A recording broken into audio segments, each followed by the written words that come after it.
अस्सलाम वालेकुम नाज़रीन, मां आहियां शुएब अली उमरानी ऐं तव्हां ॾिसी रहिया आहियो BR टाइम न्यूज़। सभ खां पहिरियां शामिल कंदासीं हीअ रिपोर्ट। बहितर थींदो त असेंबलीअ जी जंग असेंबलीअ में ई विड़ी वञे। माण्हू हाणे वोट ॾियण लाइ वींदड़नि खे रोकण जी इजाज़त न ॾिनी वेंदी।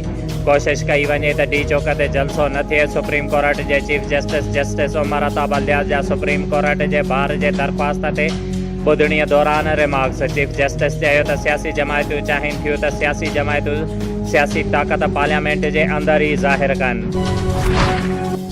सुप्रीम कोर्ट पारां आइन जा आर्टिकल 63A जी तशरीह लाइ दाख़िल सदारती रेफरेंस। लार्ज बेंच जोड़ण जो फ़ैसिलो। चीफ जस्टिस जी सरबराहीअ में बेरुकनी बेंच सदारती रेफरेंस बाबति दरख़्वास्त ते फ़ैसिलो ॿुधायो। अटॉर्नी जनरल सुप्रीम कोर्ट खे बेतमादी रिथव ते वार्निंग वारे ॾींहुं पार्लियामेंटेरियंस जी बाहिफ़ाज़त पहुचण जी ख़ातिरी कराए छॾी। ख़ालिद जावेद ख़ान अदालत खे ॿुधायो त रुकावटुनि वारे मसइले ते वज़ीर आज़म सां ॻाल्हि थी आहे। हलफ़न चवां थो त कंहिं बि मेंबर खे वोटिंग वारे ॾींहुं हुजूम मां न गुज़रणो पवंदो। पीपल्स पार्टीअ जे चेयरमैन बिलावल भुट्टो ज़रदारी चयो आहे त हुकूमत बेतमादी रिथ खां बचाइण लाइ आइन टोड़ण ते लही आई आहे। स्पीकर खां बि आइन टोड़ायो पियो वञे। उमेद आहे त अदलिया ऐं आइन कानून जो साथ ॾियनि। इमरान जी राज़ ख़तम थी चुकी आहे। खेसि बचाइण लाइ केर बि न ईंदो। इमरान साज़िश न पर मकाफ़ात अमल जो शिकार थियो आहे। नून लीग जी नायब सदर मरियम नवाज़ चयो आहे त रुगो हिकु लफ़्ज़ न्यूट्रल जे करे PTI ख़तम थी वई आहे। वज़ीर आज़म हूंदे अवां खे माण्हू छॾे रहिया आहिनि। हाणे रड़ियूं करण जी कहिड़ी ज़रूरत आहे। वफ़ाक़ी वज़ीर फवाद चौधरीअ चयो आहे त आर्टिकल 63A आइन जो बुनियादी हिसो आहे। उहो मामिलो हाणे मुंतक़ी अंजाम ते पहुचंदो। 22 मार्च ते इजलास न थियो त 25 मार्च ते थी वेंदो। अपोज़िशन खे कहिड़ी तकलीफ़ आहे। इमरान ख़ान वञी माफ़िया ख़िलाफ़ क़दम खयो। खेसि ॼाण हुई त मुख़ालिफ़नि खे मुंहुं ॾियणो पवंदो। सुप्रीम कोर्ट में केस जी ॿुधणीअ दौरान अपोज़िशन लीडर शहबाज शरीफ़, PP चेयरमैन बिलावल भुट्टो ज़रदारी, मौलाना फज़लुर रहमान, अख्तर मेंगल ऐं ॿिया बि पेश थिया। शहबाज शरीफ़ चयो त स्पीकर मुक़ररु तारीख़ बैदि इजलास घुराए आइन जी भञ कढी गई।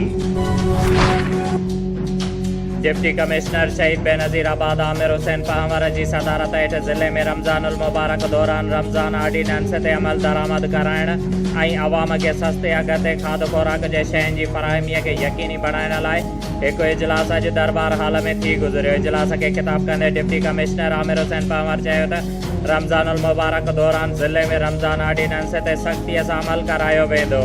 ख़िलाफ़ वर्ज़ी करण वारनि ख़िलाफ़ सख़्त कानूनी कार्रवाई कई वेंदी।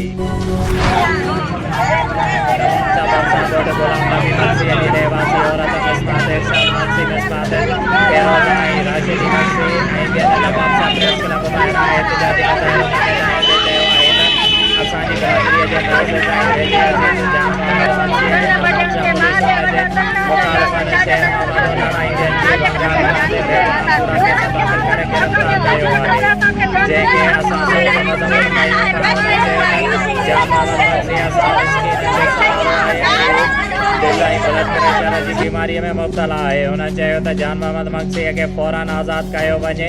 जेकॾहिं जान मोहम्मद मक्सीअ खे कुझु बि थियो त हुन जा ज़िम्मेवार शेर मोहम्मद ओनड़ ऐं नवाब शाह पुलिस हूंदा।